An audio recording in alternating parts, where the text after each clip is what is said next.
स्वागत है आपका कैरियर टाइम ऑनलाइन पोर्टल पर। मैं अभिषेक सर आपका साइंस टीचर लेकर आया हूं आपके लिए साइंस की एक बेस्ट सेशन, जिसमें हम लोग कवर करेंगे आपके साइंस के बेसिक कॉन्सेप्ट से लेकर सिलेक्शंस तक के सारे कॉन्सेप्ट्स को। जैसा कि आप सभी जानते हैं कि यदि मैं बात करूं एसएससी की, चाहे आपका सीएचएसएल हुआ, चाहे सीजीएल हुआ, चाहे हमारे रेलवे के जितने भी आपके एग्जाम्स हैं, जैसे कि बहुत ही एक इंपॉर्टेंट एग्जाम आपका एनटीपीसी जो कि आपका जल्दी में होने वाला है, उसी के साथ साथ आपका टेट है, सीटेट है, सुपर टेट है, जितने भी एग्जाम्स में आपका साइंस का पोर्शन पूछा जाता है, मैं आपको यकीन दिलाता हूं सारा का सारा जो पोर्शन है आपका साइंस का, मैं आपको उस लेवल से तैयारी कराऊंगा कि सारे के सारे क्वेश्चंस आपके जो हैं वो इसी पोर्शन से कवर होंगे। बस आप क्या करेंगे सर, इसको वीडियो को लास्ट तक देखिएगा, जिससे कि आपको सारी की सारी बातें क्लियर हो जाए। नाउ ज्यादा समय खराब ना करते हुए हम लोग बात करते हैं साइंस पर, और एक बेसिक सी बात से स्टार्ट करते हैं कि सर साइंस क्या है, विज्ञान क्या है। तो देखते हैं, यदि मैं आपसे बात करूं कि विज्ञान की, तो हम सभी जानते हैं सर जो विज्ञान है, विज्ञान आपका मिलकर बना है दो शब्दों से। कौन कौन से शब्द हैं आपका? एक तो वी है, दूसरा कौन सा है? ज्ञान। यदि विज्ञान की बात की जाए तो विज्ञान में मैं आपसे कहता हूं जो वी शब्द है इसका मतलब होता है विशेष, और ज्ञान तो ज्ञान ही होता है, तो सीधे सीधे ऐसे भी कह सकते हैं सर जो विशेष ज्ञान है वही क्या होता है? विज्ञान। विशेष ज्ञान को ही हम लोग क्या कहते हैं? विज्ञान कहते हैं। और वहीं पर अगर साइंस की बात करी जाए तो मैं आपसे कहता हूं कि जो साइंस वर्ड है ये एक्चुअली हमारा ओरिजिनेट हुआ है कौन से शब्द से? वो शब्द देखिए कौन सा शब्द है आपका, ये शब्द है आपका साइंसिया। मैं कहता हूं जो आपका साइंस वर्ड है ये एक्चुअल में आपका ओरिजिनेट हुआ है कहां से? साइंसिया से ओरिजिनेट हुआ है। और साइंसिया का जो एक्चुअल मीनिंग होता है वो एक्चुअल मीनिंग होता है नॉलेज। साइंसिया का एक्चुअल मीनिंग क्या होता है? नॉलेज होता है। तो कभी भी आपसे कोई भी पूछता है कि व्हाट इज साइंस, विज्ञान क्या है, तो आप सीधे सीधे कहेंगे विशेष ज्ञान ही एक्चुअल में क्या होता है? विज्ञान होता है। या फिर हम कह सकते हैं the systematic study of anything, किसी भी वस्तु का क्रमबद्ध अध्ययन आपका साइंस यानी कि विज्ञान कहलाता है। ठीक, उसके साथ साथ अब मैं उन क्वेश्चंस पर आता हूं सीधे सीधे, जहां से आपके सीधे सीधे क्वेश्चंस आपके एग्जाम्स में पूछे जाते हैं। जैसे आपसे ये नहीं पूछेगा व्हाट इज साइंस, आपसे कहेगा who is the father of science. तो मैं आपसे बात करता हूं who is the father of science, तो जब भी आपसे पूछा जाए कि विज्ञान के जनक कौन है, फादर कौन है, तो हमें याद रखना है जो आपके विज्ञान के जनक हैं उनका नाम है गैलीलियो गैलीली। जो हमारे विज्ञान के जनक हैं उनका नाम क्या है? Galileo Galilei. तो गैलीलियो गैलीली जो है वो हमारे किसके? साइंस यानी कि विज्ञान के जनक हैं। उसके साथ साथ हम ये भी जानते हैं सर जो साइंस है आपकी वो बेसिकली आपकी डिवाइड करती है कितने पोर्शंस में? 3 पोर्शन में आपकी डिवाइड करती है। और जो वो 3 पोर्शन है हमारे साइंस के, उनको भी हम लोगों ने 2 पार्ट में डिवाइड किया है। जैसे कि हमारे नेचर में, प्रकृति में मैं आपसे कहता हूं कि थिंग्स यानी कि वस्तुएं उपस्थित होती हैं। हमारे प्रकृति में वस्तु उपस्थित होती हैं और इन वस्तु को हम लोग विभाजित करते हैं 2 भागों में। जितनी भी आपकी वस्तुएं होती हैं इन वस्तु को हम लोग 2 भागों में विभाजित करते हैं। जैसा कि सभी जानते हैं सर, एक होता है हमारे पास में लिविंग यानी कि जीवित वस्तु, और जीवित के साथ साथ जो दूसरी वस्तु होती है उसको हम लोग कह देते हैं नॉन लिविंग। तो एक तो हमारे पास में जीवित वस्तु है और दूसरी हमारे पास में कौन सी है? अजीवित यानी कि नॉन लिविंग है।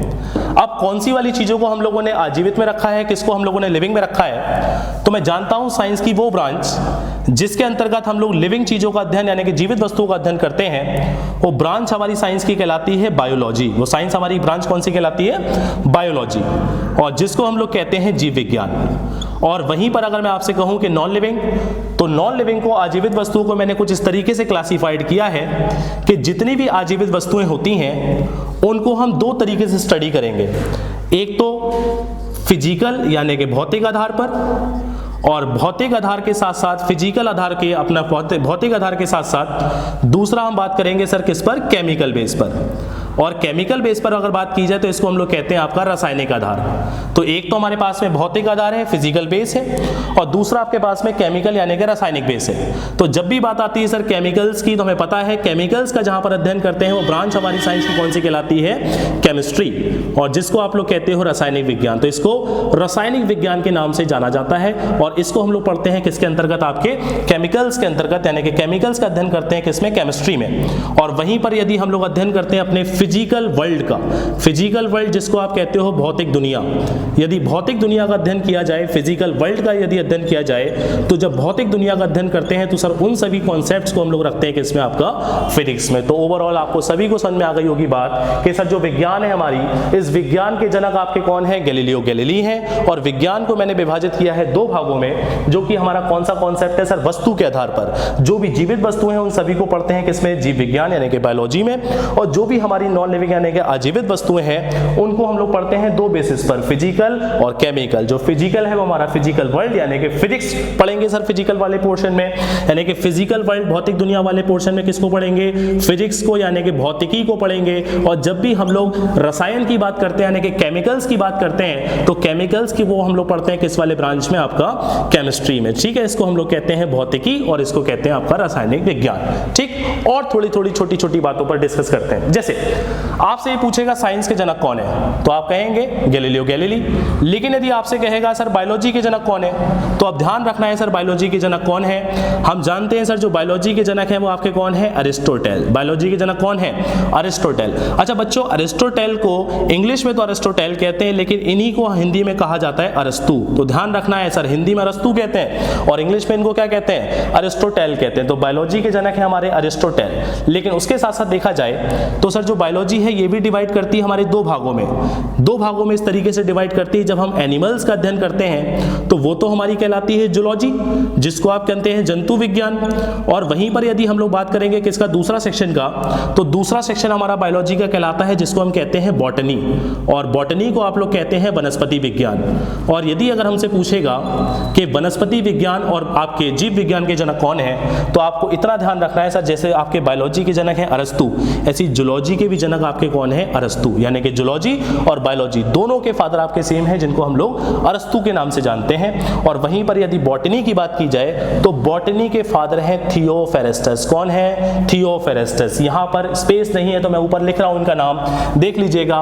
बॉटनी की अगर बात की जाए वनस्पति विज्ञान की, तो वनस्पति विज्ञान के जो जनक हैं उनका नाम है थियोफेरेस्टस। थियोफेरेस्टस है वनस्पति विज्ञान यानी कि बॉटनी के जनक। फिर बात ये भी आपसे पूछ सकता है कि थियोफेरेस्टस बॉटनी के जनक हैं, तो क्या इन्होंने बॉटनी से रिलेटेड, प्लांट से रिलेटेड किसी भी बुक का जिक्र किया है क्या? तो हाँ किया है। इन्होंने एक आपकी किताब लिखी थी और उस किताब का नाम बहुत पूछा जाता है, इसलिए ध्यान रखिएगा। उस किताब का नाम क्या है? उस किताब का नाम है हिस्टोरिया प्लैंटेरम।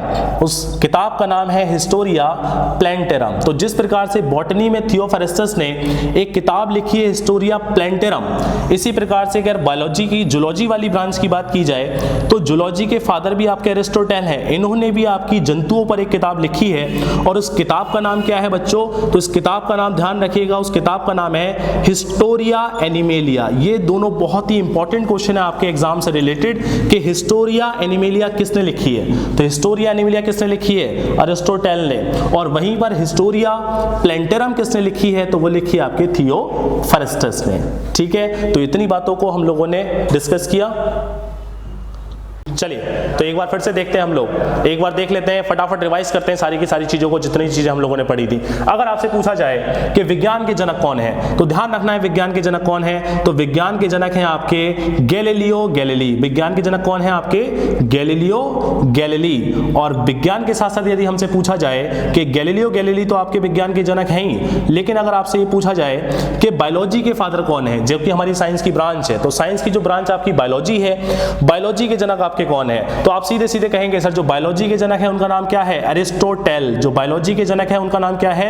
अरिस्टोटेल। जो अरस्तु है वो हमारे आपके बायोलॉजी के जनक है यानी कि जीव विज्ञान के जनक हैं। और जीव विज्ञान के जनक के साथ साथ मैं उस पर भी बात करता हूं सर जो फिजिक्स के हमारे फादर हैं। अभी तक हमने डिस्कस नहीं किया था फिजिक्स के फादर और केमिस्ट्री के फादर, तो ध्यान से सुनिएगा सारी बातों को। देखिए, यदि हम लोग कहते हैं विज्ञान के जनक तो वो गैलीलियो गैलीली। यदि हम लोग कहते हैं बायोलॉजी जीव विज्ञान के जनक तो आप कहते हैं सर अरिस्टोटेल। लेकिन यदि हमसे पूछा जाए कि बताइए सर फिजिक्स यानी कि हमारे भौतिक विज्ञान, यदि आपसे पूछा जाए कि फिजिक्स यानी कि भौतिक विज्ञान के जनक कौन है, तो भौतिक विज्ञान के जनक को हम सभी लोग जानते हैं, बहुत बार नाम सुना है हम लोगों ने इनका, और इनका नाम है सर न्यूटन। तो न्यूटन जो है वो हमारे कौन है, आपके फिजिक्स के फादर न्यूटन को कहा जाता है। और जिस प्रकार से फिजिक्स के फादर को न्यूटन बोलते हैं हम, उसी प्रकार से यदि आपसे पूछा जाए लास्ट में कि केमिस्ट्री के फादर यानी कि रासायनिक जनक, आपके विज्ञान के जनक कौन है, तो यदि आपसे पूछा जाए केमिस्ट्री रासायनिक विज्ञान के जनक कौन है, तो हम सभी जानते हैं सर रासायनिक विज्ञान के जनक भी कौन है, रासायनिक विज्ञान के जनक हैं आपके लेवोसियर। तो लेवोसियर जो है वो हमारे किसके फादर हैं, आपके केमिस्ट्री के, रासायनिक विज्ञान के जनक हैं आपके लेवोसियर। तो फटाफट एक बार फिर से देख लेते हैं सारी चीजों को, फिर हम लोग आगे के टॉपिक को डिस्कस करेंगे। फिजिक्स के फादर पूछे जाएंगे तो न्यूटन है, यदि हमसे केमिस्ट्री के फादर पूछेगा तो लेवोसियर है, यदि आपसे बायोलॉजी के पूछेगा तो हमारे कौन है, अरिस्टोटल यानी कि अरस्तु है। और वहीं पर अगर ओवरऑल साइंस की बात की जाए तो ओवरऑल साइंस के जो हमारे फादर हैं उनका नाम है गैलीलियो गैलीली। नाउ अब बात करते हैं सर कि यदि हम लोग बायोलॉजी पर बात करें, फिजिक्स पर बात करें, केमिस्ट्री पर बात करें, ओवरऑल अगर साइंस के पोर्शन की बात की जाए तो सर साइंस का कितना पोर्शन किस किस ब्रांच से कितना कितना पोर्शन आपका पूछा जाता है। तो मैं आपसे कहता हूं सर जो साइंस है आप पढ़ चुके हैं कि डिवाइड होती है 3 पार्ट में। सबसे पहला पोर्शन इसका कौन है, आपका बायोलॉजी जिसको हम लोग जीव विज्ञान कहते हैं, दूसरा आपका कौन सा है फिजिक्स, और फिजिक्स के साथ साथ तीसरा पोर्शन कौन सा है आपका केमिस्ट्री। तो याद रखेंगे बच्चों, आप लोग भी जानते हैं इसके बारे में कि हम लोग यदि एसएससी की बात करेंगे तो एसएससी में जो आपकी साइंस आती है वो एसएससी में आपकी साइंस लगभग 10 मार्क्स की आपकी आती है। कितनी आती है आपकी, 10 मार्क्स की। और जितने भी आपके स्टेट लेवल के एग्जाम्स हैं उनमें भी आपकी साइंस का ही सबसे ज्यादा पोर्शन आता है। जैसे कि अगर मैं रेलवे की बात करूं तो सबसे ज्यादा पोर्शन आपका साइंस का आता है, तकरीबन वहां पर आपको 12 से 13 क्वेश्चन मिलते हैं किसके, आपके साइंस के। तो देखा जाता है कि सर अगर बेसिक सी बात लेकर चलूं, मैं 10 मार्क्स को लेकर चलूं तो मैं देखता हूं कि लगभग आपकी जो 6 मार्क्स हैं उस 6 मार्क्स को जो कवर करेगी वो कौन कवर करेगी, आपकी बायोलॉजी। और उसके बाद जो बचा आपका 4 मार्क्स, ये 4 मार्क्स कवर करती है हमारे दोनों सेक्शन जिसको हम फिजिक्स और केमिस्ट्री कहते हैं। तो फिजिक्स और केमिस्ट्री से आपसे कितने मार्क्स का पूछा जाएगा, 4 मार्क्स का, और बायोलॉजी हमारी कवर करती है लगभग कितना आपका 6 मार्क्स। तो बच्चों बताओ सर सबसे पहले हमारा इंपॉर्टेंट पोर्शन कौन सा है, तो मेरा कहना यह है सर सबसे इंपॉर्टेंट पोर्शन हमारा कौन सा है, बायोलॉजी। और जो हमारा सबसे इंपॉर्टेंट पोर्शन है वहीं से टॉपिक को स्टार्ट करते हैं। तो देखते हैं बायोलॉजी में हम लोगों ने कौन कौन से टॉपिक्स को डिस्कस करना है जिनसे हमारे सारे के सारे जितने भी एग्जाम्स में बनने वाले क्वेश्चंस होंगे वो सारे के सारे आपके कवर होंगे।